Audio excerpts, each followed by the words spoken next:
Hello everyone, welcome to all of you. Here is a recruitment update for you dear students from Oil India Limited. Yes, जब आप official website पे जाएंगे oilindia.com तो यहाँ आपको दिखाई देगा here in the latest advertisement recruitment of executive in the grade A, B and C against this advertisement जो कि 26 अगस्त मतलब आज ही रिलीज हुआ है। जब आप यहाँ क्लिक करेंगे तो एडवर्टीजमेंट ओपन हो जाएगा and here you can see the last date to apply is 26 सितंबर। ठीक है, तो चलिए देखते हैं डिटेल एडवर्टीजमेंट।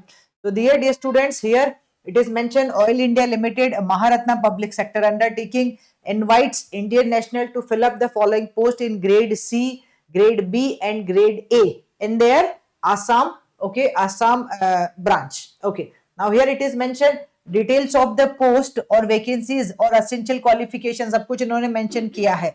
किसके लिए है? ये ग्रेड सी के लिए है। ठीक है, तो सबसे पहले है हमारे पास this is superintending engineer production, number of post 3 है, रिजर्वेशन के हिसाब से दिया है category wise. Pay scale will be 80,000 to 2,20,000। Upper age limit unreserve या ईडब्ल्यूएस कैटेगरी के लिए 30 to 34 है। रिक्वायरमेंट क्या है? You should have graduate degree in engineering of minimum 4 year with minimum 65% marks in engineering and having 4 years of post qualification experience. तो बेटा सबसे पहली बात कि ये जो अभी हम जिस पोस्ट की बात कर रहे हैं ये फ्रेशर्स के लिए नहीं है। If you are having minimum 4 year experience तो आप अप्लाई कर सकते हो फर्स्ट केस में। और इन द सेकेंड केस अगर आपने पीजी कर रखा है पेट्रोलियम इंजीनियरिंग के अंदर तो आप अप्लाई कर सकते हो, लेकिन उस केस में भी आपको 4 year का एक्सपीरियंस चाहिए होगा। तो सबसे पहला हमारे पास था सुपरिटेंडिंग इंजीनियर, 3 वैकेंसीज वहां थी।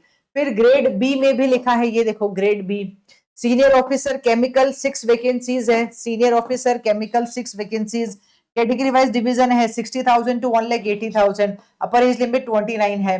पोस्ट ग्रेजुएट चाहिए आपको इस केस में तो आप अप्लाई कर सकते हो केमिस्ट्री के अंदर।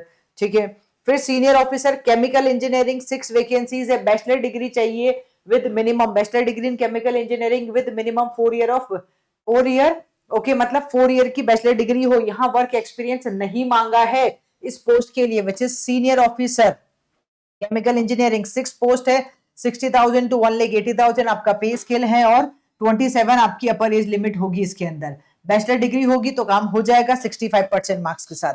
सिमिलरली सिविल में भी है 5 वैकेंसीज, इलेक्ट्रिकल में है 6 वैकेंसीज। यहाँ पे पे स्केल वही है, अपर एज लिमिट वही है। मिनिमम यहाँ बी बीटेक आपके पास होनी चाहिए, मिनिमम 65% मार्क्स सिविल में, बी बीटेक इलेक्ट्रिकल में मिनिमम 65% मार्क्स।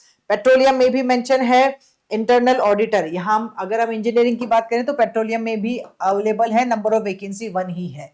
ठीक है, फिर यहाँ सीनियर ऑफिसर आईटी भी अवेलेबल है, 3 vacancies. B BTech in computer science और इंजीनियरिंग विद मिनिमम कितना? विद मिनिमम 4 year, मतलब ऑब्वियस 4 year की ड्यूरेशन में होना चाहिए विद मिनिमम 65% मार्क्स। तो इन सभी में जो बी बीटेक के मार्क्स है वो 65% मार्क्स है। अपर एज लिमिट 27 है, पे स्केल वही है 60,000 टू 1,80,000। सिमिलरली मैकेनिकल में भी है, नंबर ऑफ वैकेंसीज 35 है। तो मैकेनिकल में एज कंपेयर टू अदर्स ज्यादा वैकेंसीज है, 60,000 टू 1,80,000। 27 लिखा है बैचलर डिग्री मैकेनिकल में होनी चाहिए विद मिनिमम 65% मार्क्स। कोई भी वर्क एक्सपीरियंस रिक्वायर्ड नहीं है इस केस में। फायर एंड सेफ्टी में 1 है, B BTech in fire safety हो।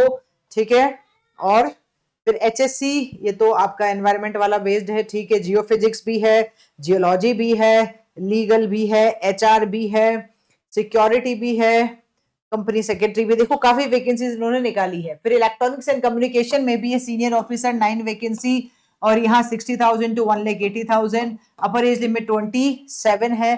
B BTech with minimum 65% marks हो तो आप अप्लाई कर सकते हो। तो टोटल जो ग्रेड बी है उसमें 97 वैकेंसीज थी। ग्रेड सी भी मैंने आपको दिखाया, फिर यहाँ ग्रेड ए है, इसमें भी कुछ वैकेंसीज हैं, बट ये इंजीनियरिंग स्टूडेंट्स के लिए नहीं है। ठीक है, तो अब फिर उन्होंने बताया कि minimum post qualification experience, essential post experience जहां रिक्वायर्ड है तो सुपरिटेंडेंट वाले में चाहिए था, सीनियर ऑफिसर सिक्योरिटी में चाहिए था, और किसमें? इंजीनियरिंग की जो मैंने आपको बताई उसमें से किसी में भी आपको नहीं चाहिए वर्क एक्सपीरियंस। ठीक है, एजुकेशन क्वालिफिकेशन हम ऑलरेडी डिस्कस कर चुके हैं, पे एंड अलाउंसेस पे भी हम डिस्कस कर चुके हैं बेटा, वही है यहाँ लिखा है देखो। और अगर आप देखना चाहो तो this mention provisionally selected candidates in the grade B as mention in the para B details of the post vacancy essential qualification. तो the candidate will be placed in the grade B in the pay scale of 60,000 to 1,80,000। Starting basic pay 60,000 होगा।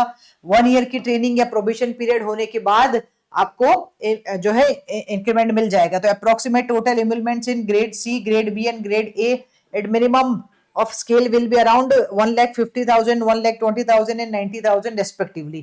तो grade B में बच्चों को मिलेगा 1,20,000, grade A में 90,000, grade C में 1,50,000। ठीक है, हमने बताया था ग्रेड बी जो इंजीनियरिंग के कोई भी बच्चा अप्लाई कर सकता है विदाउट एनी एक्सपीरियंस। ठीक है, यस, एप्लीकेशन फीस इन्होंने रखी है। जनरल ओबीसी के लिए है 500 plus applicable taxes. SC ST पीडब्ल्यूबीडी एक्स सर्विसमैन वालों के लिए कुछ भी नहीं है। ठीक है, selection procedure, yes, written test के बेस पे है। तो selection process for the post as mention in the A and B, okay, क्या है, will comprise of the CBT computer test and CBT and personal interview. तो written test plus interview होगा। Phase 1 में होगा CBT जिसका weightage 100% मतलब marks 100 होगा, weightage 85% है। फिर फेज 2 में होगा पर्सनल इंटरव्यू 15 मार्क्स और वेटेज भी 15% है। ठीक है, 50% for unreserved post and qualification marks क्या चाहिए, अगर आप अनरिजर्व से हैं तो 50%, और अगर आप मतलब सेकंड वाले में कोई क्वालिफिकेशन मार्क्स नहीं मांगा इन्होंने। ठीक है, नाउ यहाँ स्पेशली लिखा है ओनली दोज कैंडिडेट जो qualify in phase 1 shall be shortlisted for the next stage. अगर आप फेज 1 में क्लियर हो जाते हैं तभी आपको पर्सनल इंटरव्यू के लिए कॉल आएगा, अदरवाइज नहीं आएगा, ये इन्होंने मेंशन कर दिया है। ठीक है, बस फिर ये तो दूसरा है कॉन्फिडेंशियल सेक्रेटरी हिंदी ऑफिसर, उसके लिए हमने इंजीनियरिंग वाले बच्चों के लिए बता दिया है। आई थिंक यही है। कुछ डॉक्यूमेंट वेरिफिकेशन होगा, क्या क्या चाहिए documents well filling the form, आप यहाँ देख सकते हैं, एक एक चीज इन्होंने मेंशन की है। पोस्टिंग कहाँ होगी, सर्विस बॉन्ड होगा, सब कुछ यहाँ मेंशन किया गया है, राइट। तो you can check this detail and then you can approach. बेटा आप श्योरली आपको अप्लाई करना चाहिए बीइंग एन इंजीनियरिंग स्टूडेंट। अगर आपका बीई बीटेक हो गया है विद मिनिमम 65% मार्क्स तो आप अप्लाई कर सकते हैं। ठीक है, कट ऑफ के लिए डेट उन्होंने बता दी थी। हाउ टू अप्लाई ये मेंशन किया है।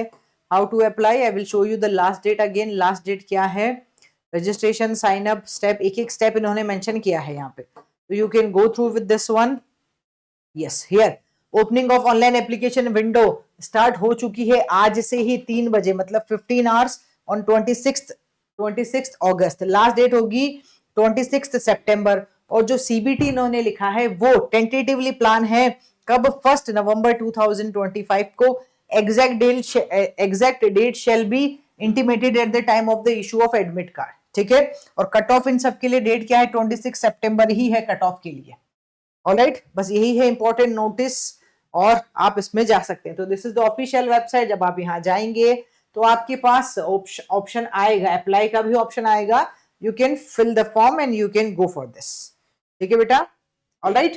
तो आप जब इस पर क्लिक करेंगे तो वो शो हो जाएगा। Alright, so don't miss this opportunity. Surely this is a good opportunity for engineering student without GATE scorecard, direct recruitment on the basis of written test. All right, thank you.